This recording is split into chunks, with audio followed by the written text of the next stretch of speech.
The following is a special presentation of KNX News 97.1 FM. From the Odyssey Sound Space on the Miracle Mile, this is Smash and Grab, Stealing the Season. A KNX News Town Hall. Here are Mike Simpson and Charles Feldman. So the numbers, they don't lie. Property crimes like retail theft, they are on a steady rise. But the debate over what's behind it, how to stop it, it gets complicated, and there are a lot of competing voices.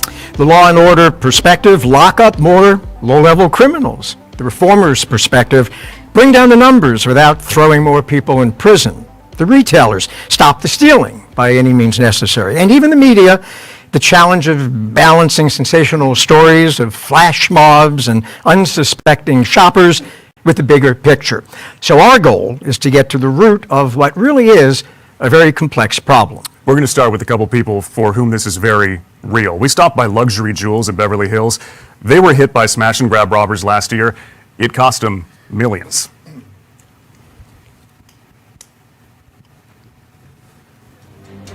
Set the scene for us. You're in your office in the back. I'm in my office in the back looking at some diamonds, and all of a sudden I hear what sounded like gunshots. I just heard banging, like a little bit of tapping. And I thought nothing of it because there's construction everywhere. And then I look up and this guy's trying to get in the door with a pipe. And I'm like, okay, you're not going to get in.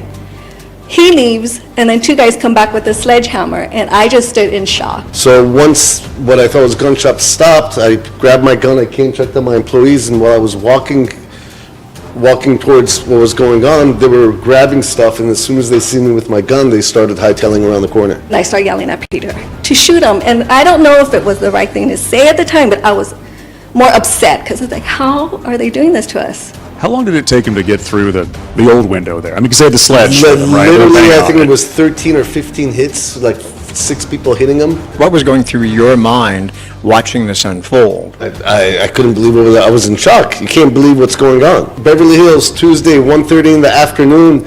It was like, it was a nightmare. What did they actually make off with? Do you know? You must. Yeah, quite a bit, in the millions. You were telling me before we started this that there were apparently 6 people involved. What happened to the 6?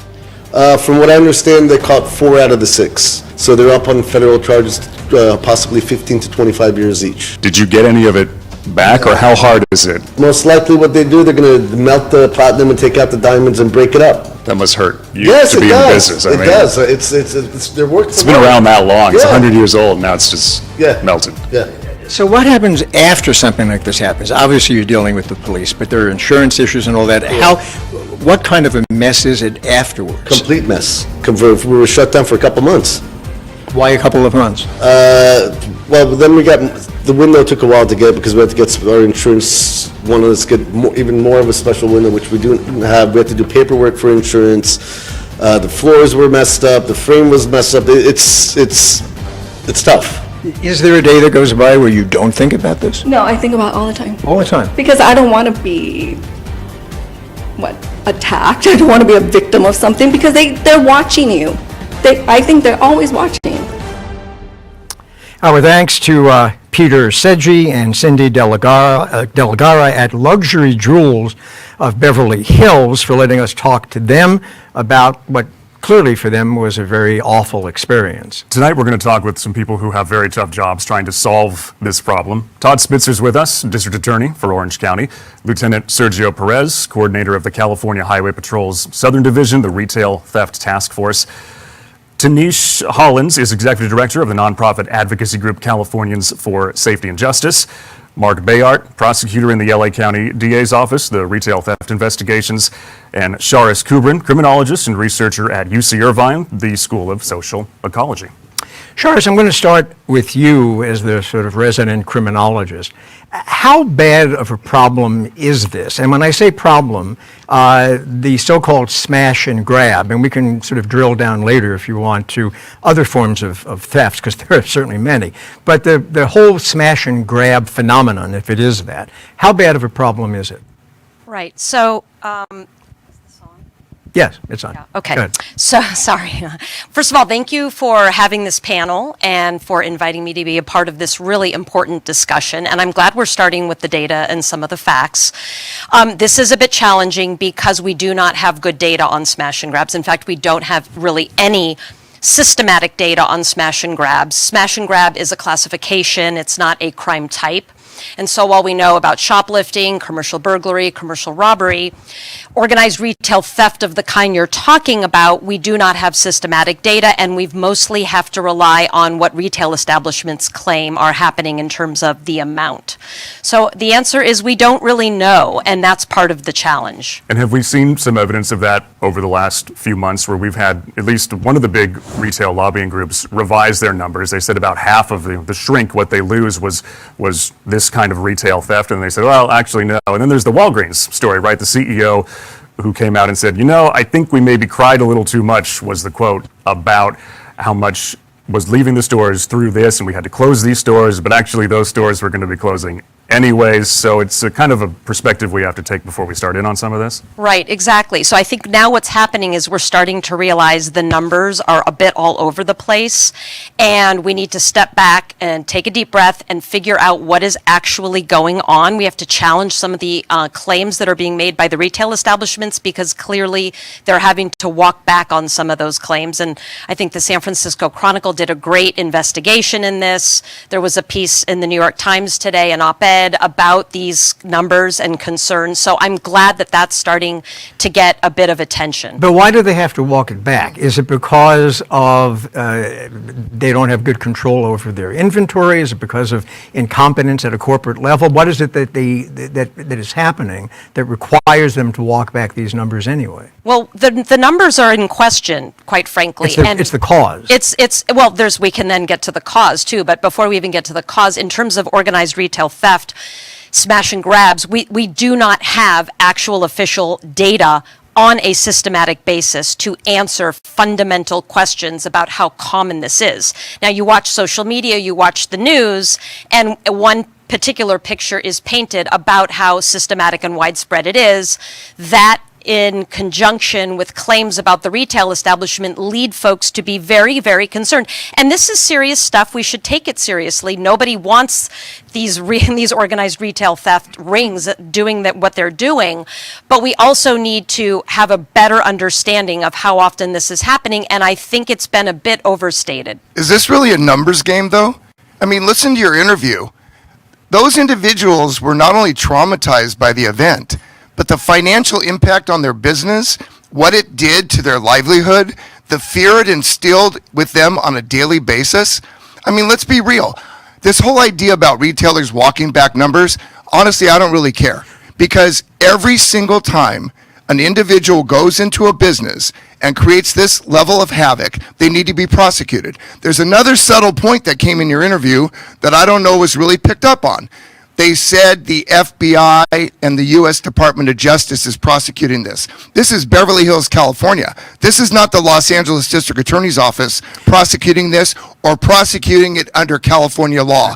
And there's reasons they can't prosecute it or choose not to prosecute it under California law. By the way, Spitzer, for those of you on the radio and the app right now. Right. Thank you. You can't see him. But hold on. But wait. Hold on for a second. You raised the question: do numbers matter? Why do numbers matter? And the numbers do matter in the sense that the public has a heightened sense of fear. Now, understandably, if you happen to be a victim, you have good reason to be afraid.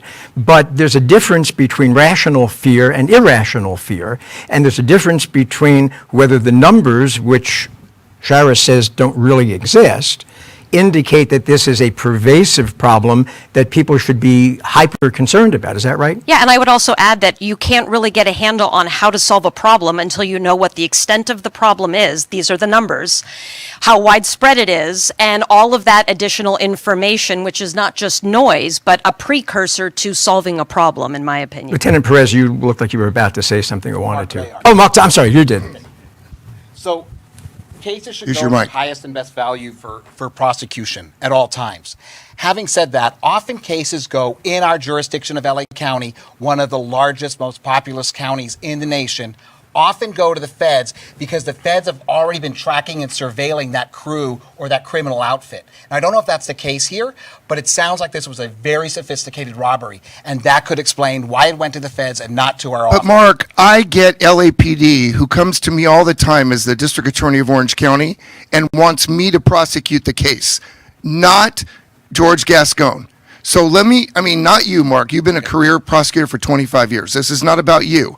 But the fact of the matter is, in jurisdictions like San Francisco, Alameda County, Los Angeles, where the elected district attorney has made it very, very clear that they have a different approach to prosecution than what I believe is responsive to the public and to these individual victims, we have a severe problem in California. So my point being, and my opening was going to be, it's about setting a tone and an expectation in your community about what you expect people and how they are going to behave. And my argument is Orange County is the safest large county in California. You know that, Mark. Los Angeles is the highest now robbery capital of the world in terms of smash and grabs. LA stands out amongst itself, and something here must change. Mark, do we need to change the tone in LA County? Okay. Are the Orange County people looking at LA County going, oh, they're getting all these smash and grabs? Okay, first of all, LA County, if it were a state, by population, we would be the 8th largest in the United States. We are a very large county. I mean, ports, banking, finance, entertainment, we are a capital of the world. Now, having said that, whenever we have a crisis in law enforcement, such as organized retail theft, we go to the same tool every single time. And in that particular case, that's a task force where we work with other offices that prosecute law enforcement agencies, such as Lieutenant Perez's California Highway Patrol, which the governor graciously gave us 30 detectives and officers. We work with LAPD, Pasadena PD, Beverly Hills, Glendale. We share information with the Sheriff's Department in real time. Since the task force has started, we filed in our office over 30 cases, 64 of them in particularly were adult felony cases. We filed robberies. We just received on one robbery 5 years, on another 10 years. We're aggressively pursuing organized retail theft in all manners. Now, we have to be appropriate in our response. Some people are receiving probation and they're being supervised. Others are being held in custody, and some are going to prison. We have to deal with this problem appropriately and not create an assembly line that goes to prison. But we also have to effectively handle this problem. We have audience members here. We're going to go to an audience question now. Mia, you have a question? Hi, my name is Mia. Thank you so much. Okay, great. I just want to make sure I have the right wording here. So I recently saw a statistic that that less than 10% of property damage, property crimes were cleared. So I want to know what law enforcement is doing to bring these people to account. Lieutenant Perez with the Highway Patrol. Property damage or retail specifically, like retail crime? Property crimes. Yeah. So I can tell you that all law enforcement agencies are actively involved in investigating property crimes. They're being proactive. They're actually being reactive as well. Law enforcement agencies such as the California Highway Patrol, Los Angeles Police Department, Sheriff's Department, and all the agencies throughout the state work collectively to continuously try to tackle that problem on a regular basis. Tanish, you've been sitting there patiently, soaking it all in. Yes. What's your take so far? I think this is a nuanced issue, right? Like just in sitting and listening to the conversation, I'm hearing challenges that the systems are experiencing and responding to it, and it's no surprise. It's no surprise because these issues, the root of the issues, and not just retail theft and smash and grabs, but just what we see happening in community overall. There are root causes that are being ignored when we only point to one system or only point to one approach and trying to deal with it. And I think what we're seeing right now is an exacerbation of that. A lot of systemic failures, a lot of broken approaches that are now playing out publicly, especially after the pandemic. How can we be better at nuance? Because we, as a people, are not very good at nuance. It's a hard time to be interested in nuance. It really is. People feel unsafe. You heard DA Spitzer. People's businesses are being directly impacted. Small businesses are shutting down. This is a really difficult time to think about nuance. It's also a difficult time to think about solutions that are not quick, one-off, or emotional. I do want to say, and I want to commend the panelists because I did, my homework to find out a little bit about them, and you provided biographical background. They have all individually contributed to this conversation, and they've made us better in law enforcement and as prosecutors. Prosecutors have overreached for years We have put people in prison that shouldn't have gone to prison. We have not invested in rehabilitation programs and improvement in our community. But there's got to be a balance, and I think we're doing a much better job today as prosecutors in this modern era than in the past. However, while we're doing all those amazing things like recidivism reduction and mental health and veterans court and drug court, Prop 47 took away the incentive to get drug treatment. By decriminalizing, by reducing possession of drugs from felonies to misdemeanors, it made it so that no one went to drug court or got help with their drug addiction. We know that drug court enrollment plummeted. And so I am working on an initiative in California to bring back the incentive to require drug users to get into treatment, and there will be consequences for not getting into treatment. So for example, everything is connected to smash and grabs: homelessness, drug addiction, and theft. Those three are the big pyramids, if you will, having to do with the societal issues we're facing today. We need to deal with each one of those pyramids. So I'm glad you mentioned 47, and we want to bring it up because it's obviously a huge topic. For people who are listening and people who are here, just so we're all on the same page, let's get a definition out there of Prop 47, what it did, and then let's see if all of you agree on said definition, and then we can kind of take it. Charis, why don't you? Oh, okay, I'll start off. So Prop 47 was passed in 2014, the result of a ballot initiative that voters supported in California largely because our prisons were so overcrowded that we were in big trouble, frankly. And this was a reform following on AB 109 as a result of the Brown v. Plata case that said the state prisons are 33,000 individuals over incarcerated. So that's the history there in a nutshell. Prop 47 reclassified a number of low-level offenses involving drugs and property crime, thefts, larceny, that sort of thing, to misdemeanors, which typically come with a 1-year sentence to be served in jail rather than felonies as they had been treated prior, which would send folks to our state prisons for long periods of time at the tune of, back then, probably $75,000 to $80,000 per year per individual. So Prop 47 was a chance to reclassify these folks. It didn't mean that they didn't get arrested. It didn't mean that they wouldn't be charged with a crime. And it certainly didn't mean that they wouldn't serve time for the crime if found guilty. It simply said we're going to treat this as a misdemeanor rather than a felony and help our state prisons not be so overcrowded. Is it doing what it was intended to do? Absolutely not. Wait, let her answer. It is. It was intended. It has. Wait. Yeah, and I'm going to turn Charis, it over you, to go ahead. Nish in just a sec because Is it working? Yes it or is no? working. So if the goal of Prop 47 was to decarcerate our state prisons, that it did. Now, of course, the natural question becomes what impact did it have on crime? Every study I'm aware of to date, including by independent organizations like the Public Policy Institute of California and other organizations, have found that, in my own research as well, have found that it has had no impact on violent crime whatsoever and only very, very modest impacts on property crime for the crime of auto theft and larceny. So it is doing what it's intended to do. I think it has absolutely nothing to do with the smash and grabs that we're talking about. In the clip that we saw, they were charged with a federal crime. Prop 47 has nothing to do with federal, Right. rather than a misdemeanor. Okay, all right, so now, Todd, now it's your turn. I'm literally holding the Public Policy Institute study that was conducted by Professor Lofstrom and Brandon Martin. And they absolutely, here's the title: Retail theft and robbery rates have risen across California, September 7th, 2023. Does anybody really feel that California is more safe? Do you know that homeless population has gone up 51%, while around the rest of the country it's gone down 11%?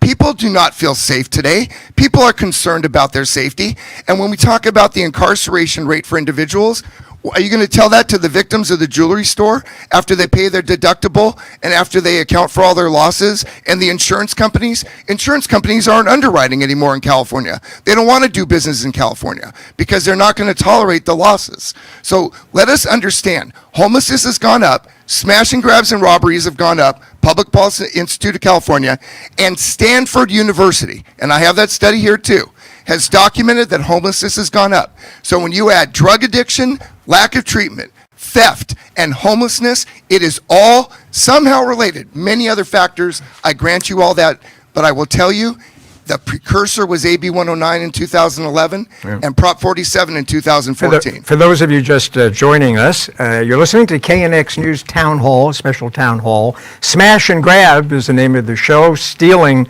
the season.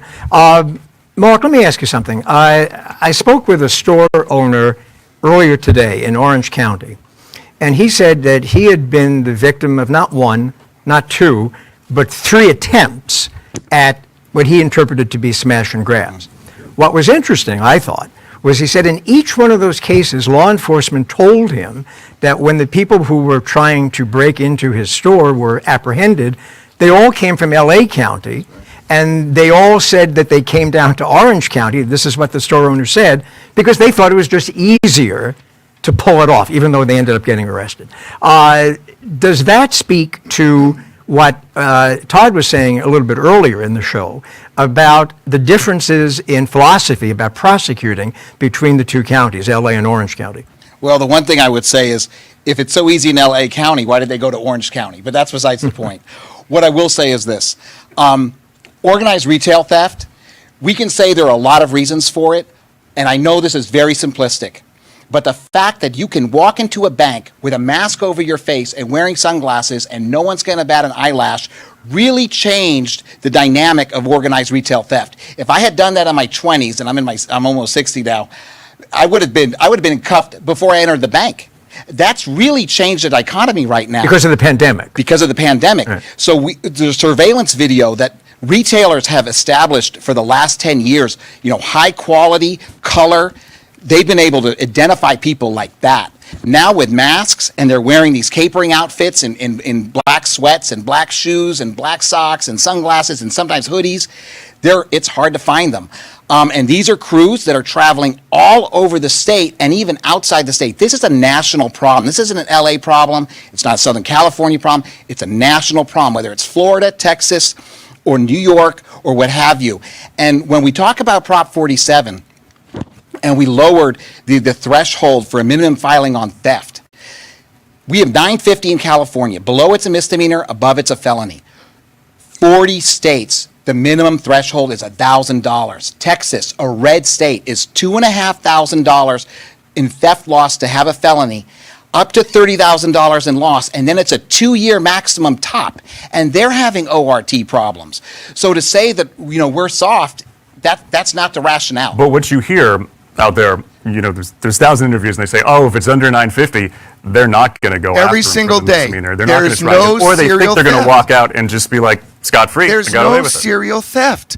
These individuals are committing petty theft at under 950 multiple times a day. Mark, we're not allowed to accumulate that dollar amount in the one day unless we can show that it was part of the same or similar act. So if they go to Target, then they go to Walmart, then they go some other store, we cannot charge that even if they accumulate thousands of dollars in one day.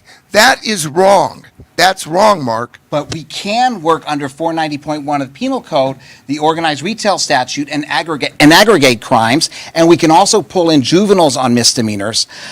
So we are effective there. Now, is it worth it going after someone who's stealing a sandwich? That's a societal question. But that's expensive. And then to put them through the justice system and then incarcerate them, it's not effective. Can I just That's not a fair chime in on this Shara, discussion? yeah, go Because ahead. I think actually the point that you made is very telling about Prop 47's impact on all of this, which is that these are trends that are being experienced well outside of California. So it certainly is something larger and more macro that is common rather than Prop 47 because other states don't have it. The second thing is that Prop 47 was passed in 2014. We are seeing smash and grabs come on the scene in 2021. Why the 7-year lag? If Prop 47 is responsible for these crimes, there would not be a 7-year lag until it is felt in terms of crime impacts, let alone the fact that over the 7 years, we have had a pandemic and social unrest, we've had a weak economy, inflation, a variety of other confounders that I'd like make to the answer link. that. I actually want to Professor, hop in I here want to too. answer that. You know what's happened? Chesa Bodine, San Francisco, Pamela Price, Alameda County, George Gascon, Los Angeles County. Those three DAs have literally plummeted public safety in California. Chesa got recalled as a DA by the San Franciscans. I'm a San They couldn't Franciscan, put and up I with can it. tell you, the That's- new by the way, non-progressive DA that's has the- not helped. Right? Yeah. Say again? So yes, our DA in San Francisco got recalled, and our current DA is still having issues prosecuting. It doesn't matter. Okay. This has to be said. All right, let's move on to a different but related topic. Lieutenant Sergio Perez, who again is the coordinator of the California Highway Patrol Southern Division Retail Theft Task Force. I spoke a couple of weeks ago to LAPD Chief Moore about this very issue, and he was saying that he thought that there was some evidence that some of these smash and grabs are very well organized, and perhaps at a very high level, because some of the merchandise finds its way on the internet and is sold at reduced prices. Has there been any evidence that you've seen, evidence that some of this is actually organized, and if so, at what level? Yes, sir. We actually have. My team itself in the Los Angeles area has investigated teams that have actually gone out, traveled up through Northern California, back to Southern California, and stolen product and merchandise from retailers, and come down here to Southern California and sold them to different areas that in turn. But when people talk about organization, you think of things like the mob. That How organized? Yeah. How organized? Is it an organization with a structure? Is there a mastermind who is running all this? What do we mean by organized? Well, the thing with that is that it varies across the board, right? Okay. Because it could be as simply as 2 or 3 people that are getting together and committing these crimes. And they could plan to go up to Northern California or go anywhere, and that's organized, right? There is an organization there. They have a plan in place, and they execute that plan and bring it back down. And what you guys see on TV when we're talking about the smash and grabs, because we don't classify everything as smash and grabs. You understand? Yeah, right? let's separate this, right? There's shoplifting, and then there's shoplifting in a group of a couple people, and then there's the videos where there's 15 people running through a Nordstrom, smashing everything and running out, and you have to try and go after those in different ways. And you're probably not going to you can't be there every single time when someone runs out of a store with something. But what do you do about the things that people are scared about because they see the video and there's 12 guys in the Bloomingdale's? Well, so what we do, obviously the law enforcement is constantly out there being proactive and working cases proactively where we have unmarked or officers not in uniform inside of stores and conducting investigation, trying to identify people coming in that way. Obviously, you never know exactly when they're going to show up, right? Unless you have some kind of information, some kind of tip, someone decided to speak with you and provide information to you. Absent that, it does get a little complicated to try to identify when these groups of people are going to target a specific location. So Sheriff Cooper just did an operation last week in Sacramento. That's Todd Spitzer, by the way, talking. Yeah, I'm sorry. Yeah. That's all right. Okay. Didn't identify. Okay. But Sheriff Cooper, former member of the state legislature, now the sheriff of Sacramento County, which is, I think, the 3rd highest theft city in California, he just arrested over 300 people for going in and committing commercial theft. So he put undercover and uniform presence in the different malls and different shopping centers in Sacramento, and they caught over 300 people in the You end. get them on the front end, or you get them on the back end? Do you get them when they fence it, or can you be there at the mall all the time? You cannot be at the mall all the time, but one of the things we're trying to do in this initiative that I've already explained a little bit is we need an enhancement for those who go in and do the smash and grabs in large groups. Now, you can file conspiracy, you can file a robbery if they're using force or violence, but we need an enhancement when they go in a group. And Mark talked about, as from a prosecutorial point of view, when they're all covered up and they all look like pretty much the same in height and stature, it is very hard to differentiate A from B from C. These are difficult cases to resolve because they're in and out so fast and they tend to look almost identical. But when we do catch them, they should face serious punishment. And they don't today in California. Charis, let me throw a word out. Sure. We hinted at it at the beginning of the show, which I acknowledge is potentially explosive, but I'll throw it out anyway. Agenda. Is this one of those things where everybody seems to have an agenda? Law enforcement has its agenda, We mentioned that in the beginning. We in the media have our own. They make good stories. They're great television, pictures of people smashing windows and hauling off expensive items. Academics have an agenda. My agenda is simply to bring the numbers to people and let them vote on propositions how they feel. I am here to conduct analyses, do studies. I think it's very important if we're going to implement criminal justice reform or any major policy that it is followed up with studies of data that speak to not just what is happening in one location or in one person's backyard, which is important, don't get me wrong, Right. but also that we supplement those individual stories and experiences with state-level data that can tell us what's happening from 35,000 feet. Todd Spitzer, you have an agenda, don't you? You don't like George Gascon's philosophy and the way he conducts his office in LA County, so you have a political agenda, no? Well, first of all, like I No? said, Orange County, Yeah. of course I have an agenda. Right. I'm elected to protect the public. I run a county, the third largest county in California, sixth largest in the country. LA's first. I'm sixth. And he filed 30 cases. I filed 1,200 in the last 5 years. I'm filing 300 a year. He's filing 30. When you come to Orange County, people understand we're going to take care of business. I'll work with the CHP, which we do successfully. I'll work with the feds. I'll work with whoever I need to put these people away as long as possible. Does it mean everybody should be in jail or prison? Of course not. But should repeat offenders? Absolutely. Did Prop 47, you heard it from the experts, it reduced our prison population. Who do you think is living off on our streets? 51% increase in homelessness. Who do you think's committing the smash and grabs? Who do you think's using the drugs and not going into rehab? It's all these people that should still be in prison that were let out early by the George Gascon types and the Governor Newsom types. That's why California is dangerous, and that's why we need to take it back. If this is the kind of community you all choose to live in, then vote for the people, not me. But if you believe that we should be protecting the public, then vote for people who have that like-mindedness. All right, Mark, and then Shar. Yeah, and by the way, Mark again is with the LA County DA's office. Yeah, so we filed 30 cases in organized crime alone in the last 3 months. We file 7,000 cases as an office every month. We file more cases than anyone else in the nation, hands down, for the size of our county. We have over 700 prosecutors. What I will say is there are lots of ways to attack a problem. The problem is, if we go after this like the drug war, we're going to have casualty after casualty in our communities. We need to have an effective response. And I've noticed, and I'm not, stating this as fact, but I've noticed anecdotally that when we've brought people into the criminal justice system to be processed for ORT on the lower level, not the crews, not the violent crews like we saw in the montage, but on the lower level, they don't reoffend and they follow the court-approved programs. Now, there are exceptions to that, but once we have you in the system, we have a remedy. All right, Sharis, our criminologist, user Irvine. Okay, can I What do we just have say- numbers for? And then, Tanisha, I want to come to you after that. I just want to, what was said just a moment ago about all of these different things that are happening and tying it right back to Prop 47, what's dangerous about that is that crime is caused by many different things. Homelessness is caused by many different things.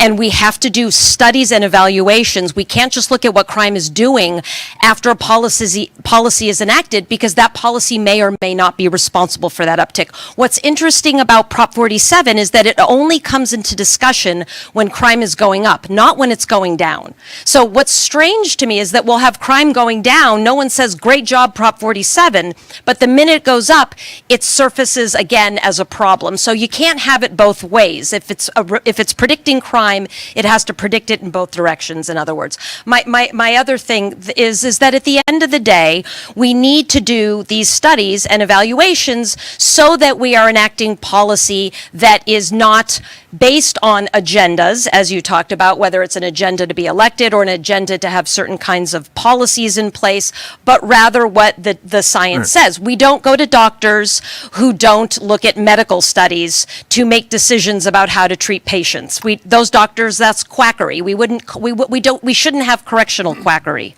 Okay, we have another question from our audience, Lanesha, I believe. Hi, Lanesha. Okay. Hi, thank you. Given that we know that we cannot arrest and prosecute our way to safety, prevention, right? What are some of the strategies you all suggest for preventing these things from happening in the first place? How about keeping kids in school? I was a high school teacher about 10 miles here at Roosevelt High School at 4th and Soto. The dropout rate when I taught at Roosevelt High School was 50%. When Antonio Villaraigosa, the mayor, former mayor of Los Angeles, was running for governor, he held a press conference in front of Roosevelt High School to announce his candidacy, and the dropout rate was 50%. During the pandemic, the kids in LA Unified School District suffered immeasurably and are now 2 years behind. You don't think that they're more inclined to engage in criminality in the future because of poor choices that are being made about their education today? There is an absolute connection between education and success in society and making good choices. So these things are all interconnected. And just because I'm the DA doesn't mean I'm just concerned or have an agenda about law enforcement. It is my responsibility to work with everybody on this stage to hear what they have to say, take their input, and use their best advice whenever possible. They all have good ideas, but I will say this, it's not any one of our approaches. We need a collective approach to protect our community, education, opportunity, success, the cost of housing. Do you know what it costs to live in Los Angeles County? $2,500 for a one-bedroom apartment? People can't afford to live here. That's why they're stealing. Right, you're listening again to KNX News Town Hall, Smash and Grab, stealing the season. Tanisha, let me go back to something you said. I think you were mentioning before that in the Bay Area, San Francisco, that you didn't detect any difference with the change of district attorneys. And by the way, you're the executive director for the nonprofit advocacy group called Californians for Safety and Justice, right? Why do you think it didn't change, if in fact it hasn't? Because the issue is deeper than just the leadership of that office. I mean, and going back to Prop 47, the intention behind this, in addition to reducing incarceration in the state, was also to tap into the $50 billion a year that go into just the criminal justice system in California, to move those funds to prevention so that our students can have after-school programming and job opportunities, so that we can interrupt folks from having to go to jail and prison just to get substance abuse treatment or mental health. 80% of the people that go into incarceration get access to mental health for the first time. Using jail and prison as a default to address an issue is the wrong approach. And so that overrepresentation and people walking around with over 40,000 legal restrictions to getting housing, employment, and supplementing their lives obviously feeds into the cycle of crime. This is a common sense issue, not a political one. So when we change these laws and we work on the implementation, our job is to scale up. Where are the beds to put people into treatment who are dealing and struggling with addiction? Where are the alternative programs? If our prosecutors and the folks who are in the system don't have enough options to prevent people from going into the system in the first place, what we get is the outcome that we have right now. This is a very nuanced issue. You can break down the different type of crime types and understand where they all show up differently. But the problem in San Francisco is no different than LA or anywhere else. And while the rates in Orange County may be different and your approach to prosecution may be different, none of us are safe right now until we have well-being in all of our communities. So I have the Stanford study here, and in 1955... And by the way, that's Tom Spitzer again, Todd Spitzer, sorry. In 1955, we had 550,000 mental health beds in California. In 2014, we had 170,000 mental health beds. We don't have enough mental health beds. We don't have enough shelters. We are not taking care of the people who are underserved and at most at risk in our community. I'm completely committed to that. When I was a county supervisor, we built the first homeless shelter in Orange County in my district. That's how we cleared our riverbed and started treating the homeless with humanity. We need to treat our fellow men and women with humanity, but we have to have expectations in our community about behavior. When I drove up here from my county this afternoon, your streets are littered with mobile homes and tents. It's unacceptable to me. I grew up in LA. I grew up in Montebello. I can't believe what you are allowing to happen in your city. It is unacceptable. You shouldn't be accepting this. Today was a one-year anniversary of Mayor Bass. She did more in 10 days to fix a freeway than she is doing to fix the homeless problem. But Todd, isn't it because it's easier to fix the freeway than to fix the homeless No, problem? because you can hire contractors and professional engineers and put up a bunch of stilts under a freeway. But how did it happen in the first place? Because there was a homeless encampment there. No, wait. There's zero evidence that anyone has produced thus far. And if you have it, here's the opportunity to say what it is. Clearly, they were told to get out of underneath the But freeway. there's zero evidence, according to the police, according to the fire inspectors, that that fire with the tenant, anything to do with anyone in the homeless camp. If you have evidence to the contrary. I don't. Okay, you don't. All I'm right. saying is I knew they were asked to clear out of that space and they were allowed to remain there. Have any of you seen anything new lately? Because whenever we get something like this that's all over the headlines, we get task forces, and everyone loves a task force, and we love a law enforcement task force, and then the senators get together and they have a committee hearing, and then we wait. And then with a lot of this, it's 6 months, and then it's a year, and there's a whole bunch of proposals, and there's a report, and then nothing. Has anyone seen something new lately that they've liked? And what was that thing? All the things that impress me the most are community-based. They're community-driven. It's the community interventions to go and deal with the folks who are in the encampments. It is community folks who are opening residential treatment programs or trauma recovery centers. It are the community programs that are reaching out and creating job opportunities for folks who are coming back home and creating safe reentry for them. Those are the things that impress all of us the most because they are immediately responsive to the issue. I think a lot of what we are trying to do at the legislative and systemic level sound good, but it's the implementation that trips us up. And even with Prop 47, with all the best intentions, there are issues with implementation. The intention is to increase safety. Just like I think most of the intention here is to deal with the issues that we have in front of us and prevent them from happening again. But the approach that we use has to change. Let's do some more distinction, because we did this before, between the high-level organized gangs that the lieutenant is definitely going after and shoplifting, which we all know about. There's an audience question about shoplifting that we have, I do believe. Can I, while you're waiting for that, I just want to comment on what Tanish said real quick, and that's this point. We don't dialogue enough. This is my first time meeting her, but I know she's on the governor's group that's dealing with San Quentin and the changing of San Quentin. I know she's very, very involved in the community. This is my first interaction. I reach out to Mark's boss, George Gascon. He won't take a meeting with me. We have to understand and agree that we might have differences of opinion or philosophy about how we do our jobs in our community, but we should never not be talking to each other. And I can tell you, we don't do enough dialogue outside of our comfort zone, and we will never solve our community problems without increasing that. She is right. We need more community-based individuals, people who came out of prison, who are working with those who have just recently come out of prison to help them be successful. We'd be stupid not to work with prisoners that understand what happens when you get out of prison. We should be giving them stipends so that they're more successful in getting housing and other things immediately upon being released from prison or jail. We are not being smart about how we're doing with criminality, but do not tell me that I've got to give up on enforcement in order to engage in a dialogue to build more community-based support. Well, I'm not sure anyone you should give up on. It's balance. Hold it for a second, because we do want to take that audience question on shoplifting. We found Scott. How you doing, Scott? Hi, Charles Feldman. So when you were promoting this event on the radio, you featured a short interview with an expert who said that shoplifting hasn't spiked much, but it was based on... Oh, this is a question for me. It's for the whole panel. Okay. It hasn't spiked much based upon reporting, but isn't reporting a thoroughly unreliable statistic? Because anyone in Los Angeles has seen at a Rite Aid or a CVS, people walking in, getting a case of beer, walking out, and the clerk doesn't do anything. I actually interacted with a Rite Aid clerk on Sunset and Gower. I said, there's a guy walking out with a case of beer. She goes, we're not going to do anything. I said, you're not going to call the police? No, they won't come. So there's not a lot of reporting. So clearly there is a tremendous amount of shoplifting when Q-tips are under lock and key in Los Angeles and not under lock and key in Orange County.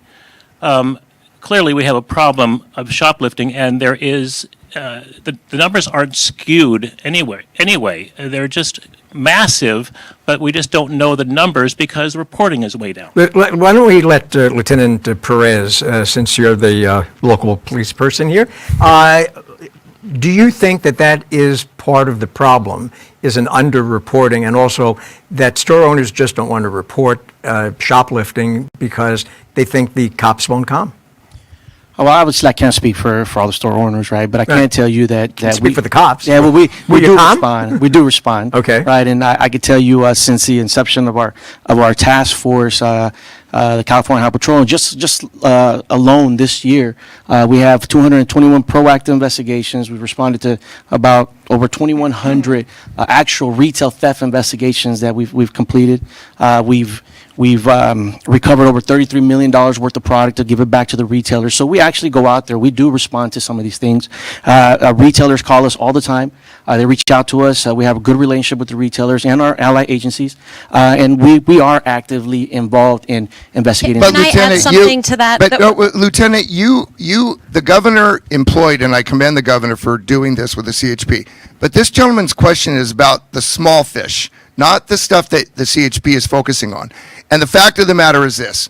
You go into any of these stores today, look at what Home Depot has done with their end caps and these, they've wrapped them with these sensors. Do you know you can go on Amazon for $10 and buy the tool that removes the sensor from the tools that they have on their end caps?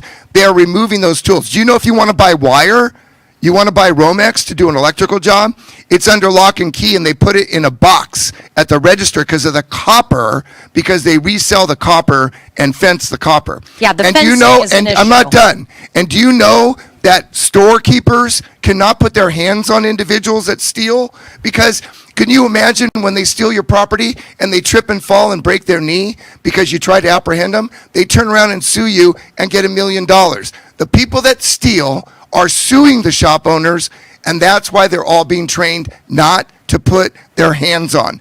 We have everything half-ass backwards in California, and it's got to stop.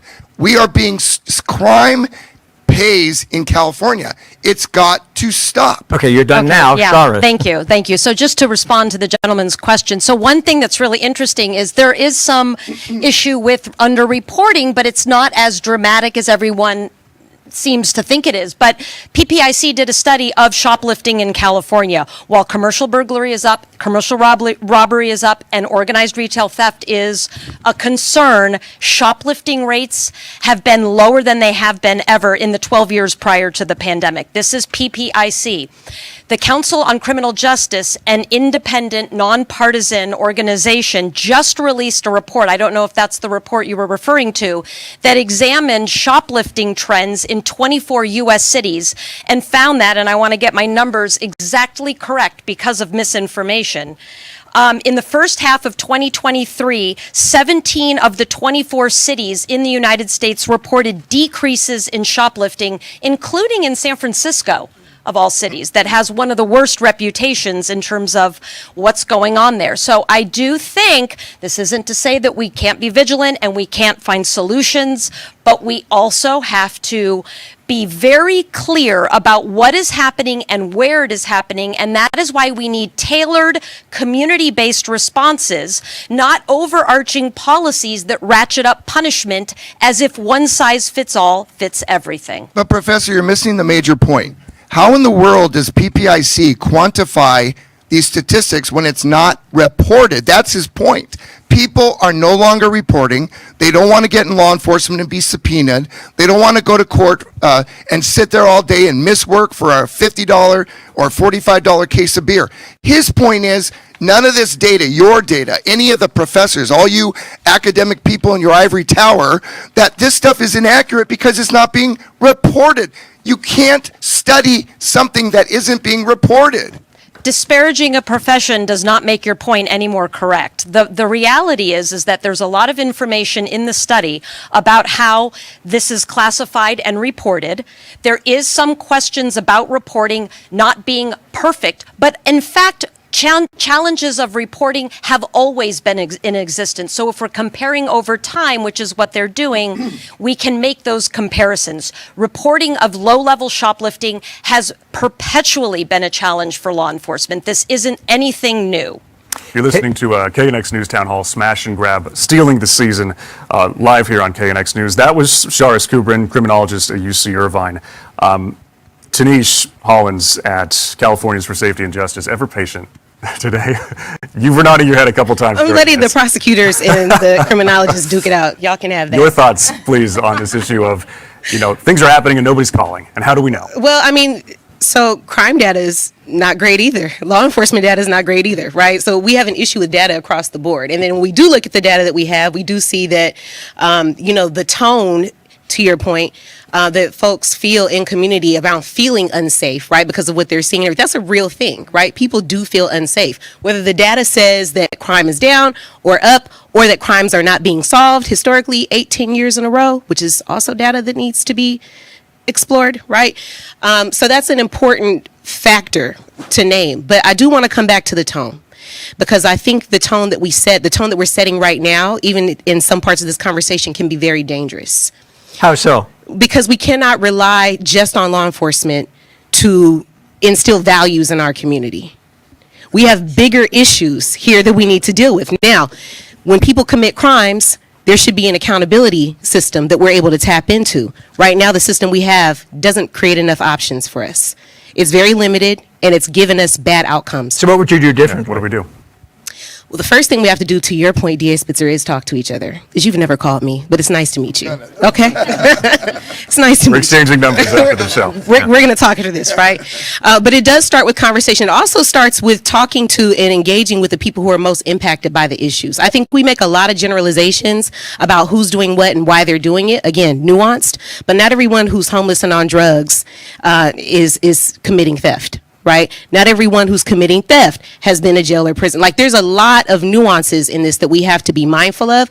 And so the solutions that we craft are going to have to be just as broad. They won't all take place in the criminal justice system. Some of those interventions can happen at the community level. I've heard everyone here supporting that. It makes everyone's jobs easier and prevents more harm from happening in our community. But it's not Pollyanna-ish. It's hard work. It's hard work, and it's challenging us to do it right now, and nobody wants to do that. It's not quick. People love quick. Decades and decades have been invested into building in a system that's broken right now. But Todd Spitzer, I mean, your position seems to be that there's something unique about the situation in California that has led to a spike in smash and grabs and crime. But it is really all over the country. I do a lot of traveling, and you see stores all over the United States that have things locked up behind, plexiglass, and if you want to get razor blades, you have to call for a clerk. It's not just in California. So if California is doing something wrong, in your view, and maybe it is, then isn't the rest of the country doing it wrong Why is too? homelessness up 51%? No, answer my question. It is happening all over the country, but to a more dramatic and impactful here in California. So you're saying the matter of degree?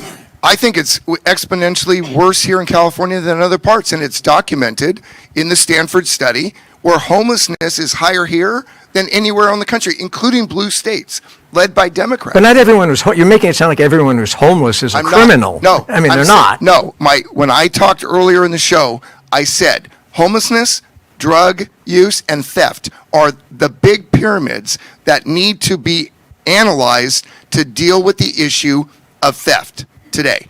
And I'm telling you, with the increase in homelessness, the fact that after Prop 47, there's no incentive to get into drug treatment, we have no hammer. Mark knows this. We used to have Penal Code Section 1000. If you had drugs possession for personal use and you went to drug treatment, the case was dismissed. It wasn't on your record. We know that drug court has plummeted as a result of Prop 47. Enrollment has gone down. Judges have nothing to hold over people's head because it's a misdemeanor, and a lot of these individuals don't mind having another misdemeanor, but we used to be able to get their attention. We don't. So these are all interrelated, and to Tanisha's point, it's going to be solved at the church level, at the school level, at the community activism level. Those are the people that have the most influence with the individuals that are either in the criminal justice system, coming out of our prisons and jails, or at risk to potentially go in. we need to invest in our after-school and intervention programs. We've got to save this next generation, which my point with LA Unified. If you're 2 years behind grade level with the biggest school district in the United States, what is the propensity for these young people to fail? In my opinion, it's still very high. A couple of times, I think multiple people have said it, people out there don't feel safe. So what do we tell the people who are listening, watching, who don't feel safe? And that could be because, they were part of some break-in and their store was hit, or their car, or they've watched all these videos on the news and they think that maybe the organized big retail thefts are more prominent than they are. We know that something is happening, but I think we've all kind of gone back and forth about the extent of it. So what do we still say to those people about feeling safe if they don't? As long as you live in Los Angeles, you're not going to feel safe. That's the fact of the matter. As long as George Gascon is the DA, you're not going to feel safe. But Todd, wait a minute. You before were ticking off how many thousands of cases you filed. It doesn't sound like it's that safe if you have to file that many cases. But you made the point to Mark, which is true. The people that we are arresting, that CHP is arresting, and the other task force members for our smash and grabs at South Coast Plaza and other places, they're from Los Angeles. Hardly anybody in my county who lives there are committing these organized retail thefts in my county, right where the professor lives in Irvine. These people are coming down into our community from these communities. Okay, I want to get a response from Mark Bayard. Yeah. Okay, so first off, when you're a prosecutor, the hallmark is homicides. Homicides have decreased in LA County, and that is crucial. I was a prosecutor in mid-city in the 90s, and the homicide rate was going through the roof, and it spiked after COVID, and then it started dropping. And that's how I determine success at the DA's office, because at the end of the day, murders is what we have to protect the public from, number one. Number two, organized retail theft is a multifaceted problem. We cannot solve it here. We can make evidence-based decisions into our communities, and as prosecutors and law enforcement, we can go after the problem. Part of the solution is retailers. If you listen to the quarterly earnings calls from Best Buy, Costco, Lowe's Improvement Store, they've all said organized retail theft is not a problem. They have their goods marked. They have a lot of retail employees in the front. They have constricted entrances. This has dramatically reduced their, as they put it, shrink. If you go to high-end stores like Prada, Gucci, Louis Vuitton, they ask you to stand in a line outside. And I've spoken to these retailers, and they've told me the irony is the people who wait in line for 10 to 20 minutes buy more than the person who used to be able to just walk into the store.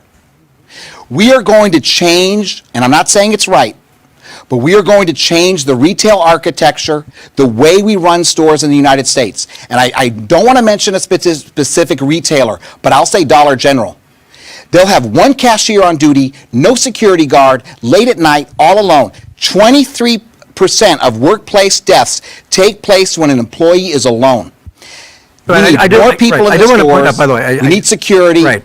And we need better architecture, and that's part of the solution. Yeah, and we've reached out to the California Retail Association and other retail groups, and they all declined to take part in the show. And a lot of store owners that we talked to, and we wanted to have them come on the show, they all said, or a lot of them said, that this is not something that they want to do because they have concerns and fears.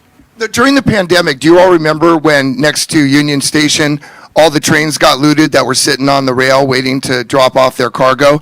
And George Gascon said they need more security and they need bigger padlocks on their containers. I was so offended by that statement. So basically now is the position of the Los Angeles District Attorney's Office that we have to take more responsibility for security. We have to hire security guards now. We have to get bigger padlocks. We need more employees when hourly wage is going up to $20 an hour. Are you going to price everybody out of the economy of California? This is ludicrous argument. All right, Mark. This is outrageous. LA County DA's office, and because we're running out of time. Okay, Mark, because you were mentioned, your office was mentioned, yes. and then Shar. And you know what? George was right. They did put better padlocks, tracking devices, they stacked. We had a task force from the CHP that came in, and we mitigated that problem dramatically with a task force and with best practices by the railroad carriers. It worked. Todd, it worked. you can put better locks on your house, you're going to prevent burglaries. If you can get more patrol cars on the street, it's going to prevent Mark, burglaries. this is It so works. typical of George Gascon. Blame everybody but the victim.